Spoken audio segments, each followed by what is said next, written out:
Hello everyone, आप सभी का हमारे चैनल पे स्वागत है। आज की जो वीडियो लेक्चर है, इस वीडियो लेक्चर में हम क्लास 10 हिंदी अर्धवार्षिक परीक्षा 2024-25 के क्वेश्चन पेपर को देखेंगे कि किस टाइप से जो क्वेश्चन है इसमें पूछे गए हैं, और साथ ही सारे प्रश्न को हल करते हुए पेपर के बारे में यहाँ पे सीखते हुए आगे चलेंगे।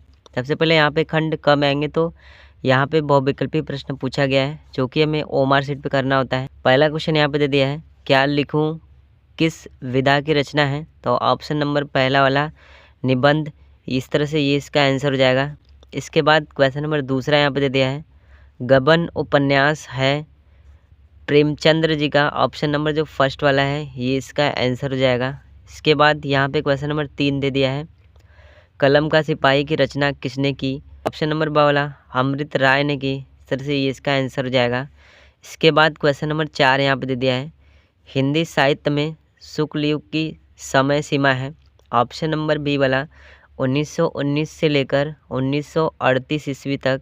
इस तरह से ये इसका आंसर हो जाएगा। के बाद यहाँ पे क्वेश्चन नंबर 5 दे दिया है, हिंदी का प्रथम उपन्यास है। ऑप्शन नंबर जो फर्स्ट वाला है परीक्षा गुरु।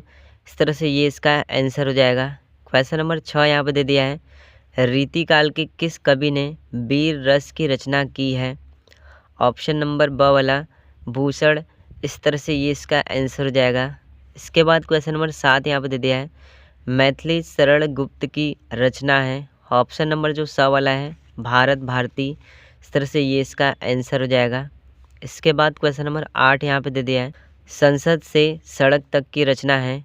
यहाँ पे हमको बताना है। ऑप्शन नंबर जो बी वाला है धूमिल, ये इसका आंसर हो जाएगा। इसके बाद क्वेश्चन नंबर 9 यहाँ पे दे दिया है, तारक सप्तक का प्रकाशन वर्ष है 1943 ईस्वी में। ऑप्शन नंबर जो बी वाला है ये इसका आंसर हो जाएगा। इसके बाद क्वेश्चन नंबर 10 यहाँ पे दे दिया है, कवितावली के रचयिता हैं। ऑप्शन नंबर द वाला तुलसीदास। इस तरह से ये इसका आंसर हो जाएगा। क्वेश्चन नंबर 11 यहाँ पे दे दिया है, न्यायाधीश कह आसित। ऑप्शन नंबर अ वाला पारसिक। इस तरह से ये इसका आंसर हो जाएगा। क्वेश्चन नंबर 12 यहाँ पे दे दिया है, चरण कमल बंदो हरिराई में कौन सा अलंकार है। ऑप्शन नंबर जो ब वाला है रूपक अलंकार, ये इसका आंसर हो जाएगा। इसके बाद क्वेश्चन नंबर 13 यहाँ पे दे दिया है, राजा रानी में कौन सा समास है। ऑप्शन नंबर जो फर्स्ट वाला है द्वंद्व समास, ये इसका आंसर हो जाएगा। इसके बाद क्वेश्चन नंबर 14 यहाँ पे दे दिया है, जेठ का तत्सम होगा, यहाँ पे हमको बताना है। तो ऑप्शन नंबर जो अ वाला है ज्येष्ठ होगा। इस तरह से ये इसका आंसर हो जाएगा। इसके बाद क्वेश्चन नंबर 15 यहाँ पे दे दिया है, कमल का पर्यायवाची है। कमल का जो पर्यायवाची होता है वो पंकज होता है। ऑप्शन नंबर जो फर्स्ट वाला है ये इसका आंसर हो जाएगा। इसके बाद क्वेश्चन नंबर 18 यहाँ पे दे दिया है, फलानाम किस विभक्ति व वचन का रूप है। ऑप्शन नंबर ब वाला षष्ठी विभक्ति बहुवचन का रूप है, ये इसका आंसर हो जाएगा। इसके बाद यहाँ पे क्वेश्चन नंबर 19 दे दिया है, हस्तु शब्द हस्त धातु के किस लकार का रूप है। ऑप्शन नंबर जो बी वाला है लोट लकार, ये इसका आंसर हो जाएगा। इसके बाद क्वेश्चन नंबर 20 यहाँ पे दे दिया है, पट धातु लोट लकार मध्यम पुरुष एक वचन में बनेगा।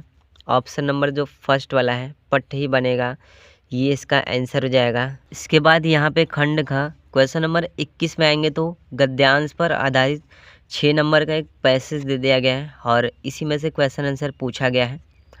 जैसे यहाँ पे पैसेज दे दिया है, हम लोग कच्ची मिट्टी की मूर्ति के समान रहते हैं, जिसे जो जिस रूप का चाहे उस रूप का कर, चाहे राक्षस बनावे चाहे देवता।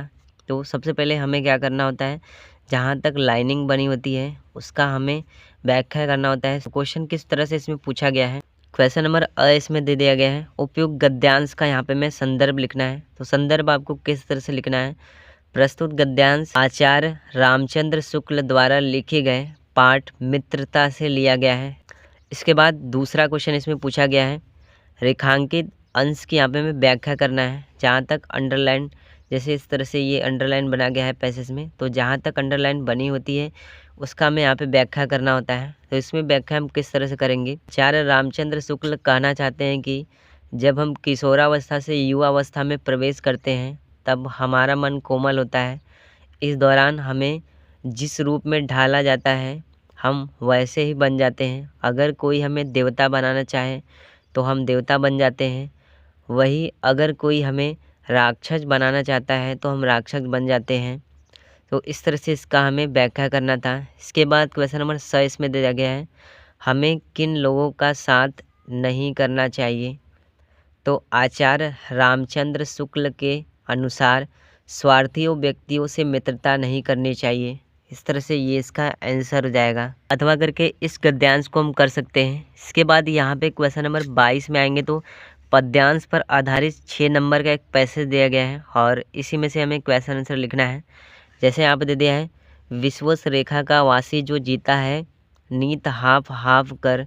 तो सबसे पहला क्वेश्चन इसमें पूछा गया है वो पद्यांश का यहाँ पे मैं संदर्भ लिखना है। दूसरे में आपको यहाँ पे रेखांकित अंश की व्याख्या करनी है। तो व्याख्या आपको किस तरह से करना है, यहाँ तक अंडरलाइन बनाया गया है, मातृभूमि तक, इस यहाँ तक हमें इसकी व्याख्या करनी है।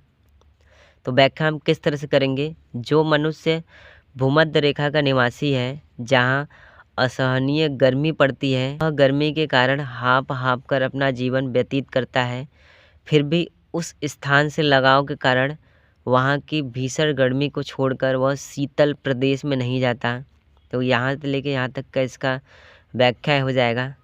इसके बाद यहाँ पे क्वेश्चन नंबर 23 में आएंगे तो संस्कृत गद्यांश का यहाँ पे मैं संदर्भ सहित हिंदी में अनुवाद लिखना है। 5 नंबर के जो क्वेश्चंस है यहाँ पे पूछे गए हैं। अथवा करके इस क्वेश्चन को हम कर सकते हैं। क्वेश्चन नंबर 24 में आएंगे तो दिए गए पद्यांश में से किसी एक पद्यांश का संदर्भ सहित हिंदी में यहाँ पे अनुवाद करना है। क्वेश्चन नंबर 25 में आएंगे तो अपने पठित खंड काव्य के आधार पर किसी एक पात्र का चरित्र चित्रण करना है। जैसे इसमें किसका चरित्र चित्रण करना होता है, तो 3 नंबर का जो क्वेश्चन होता है लक्ष्मण का चरित्र चित्रण करना होता है। लक्ष्मण के चरित्र चित्रण को आपको किस तरह से लिखना है, मैंने इस पर अलग से वीडियो बना रखी है, चैनल पर आपको मिल जाएगा।